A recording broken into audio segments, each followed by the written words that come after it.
the only rubbing in that we do is what the mom's just loving on it, you know. And within just a few minutes, it's all gone. And it's because it's soaked into the baby's skin, and it really does protect those baby's skin.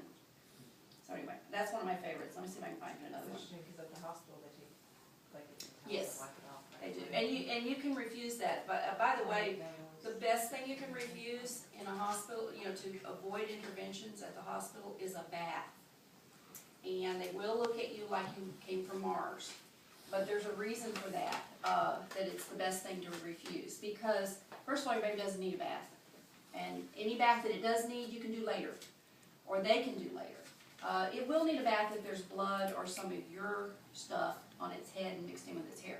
But as far as any other reason, there's no other reason it needs a bath.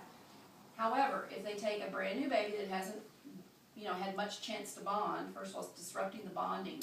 And then they take it off into a nursery, and you got a nurse that's in a hurry, and they hold them over a sink, and they're just scrubbing them, and the kid's screaming, and they're scrubbing all that stuff off of them. And then they take them over and they take their temperature. Well, guess what? Their temperature is going to be down. And so then you'll get this call from the nursery that says, we'll get your baby to you soon, but he needs to warm up, so we got to put him under the warmers. And then baby's going to be sleepy. Well, why is he sleepy? They just used up all his energy stores because he was crying and screaming because he was getting a bath and he got cold and scared and all of that. And so now he's worn out.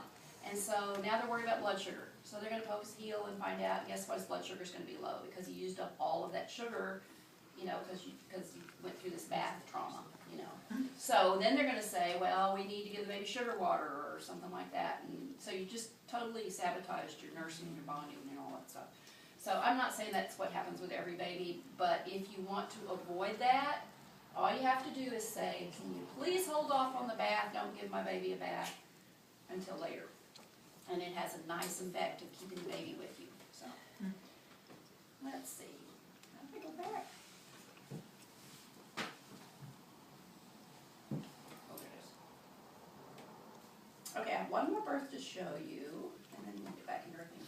This is another friend of mine, hello, who's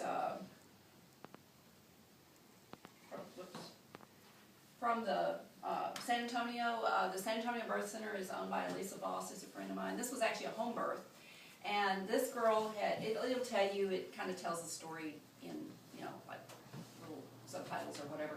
But the couple had actually gone by the birth center that day, so they thought maybe they're in labor, maybe not. They weren't sure. They got checked and they were sent home. And by the time it kicked into active labor, it went so fast that the midwife barely got there in time. And the girl had planned a water birth. She had planned a lot of different things. And by the way, that's another one of my favorite things to say is, you know, hold your plans kind of loosely because, you know, babies will do what they want to do. And it's real cute. I mean, her friend isn't even there yet, so her toddler's running around underneath her. And this is not a graphic birth, so you guys don't have to worry about, you know, what you're going to see, because most of it occurs behind the counter of the kitchen counter, but you can still tell what's going on. And I love the dad. He is the paparazzi. He is determined to get everything on film and videotaping the whole thing. And if you listen carefully, you'll hear the mom interacting with her daughter.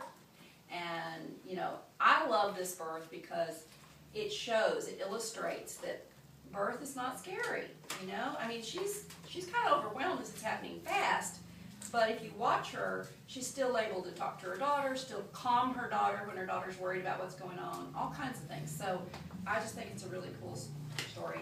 And one of my favorite things is that Elisa, the midwife, only has one glove on. She didn't have time to get two gloves on, and so I love watching her try to manipulate things without using both hands.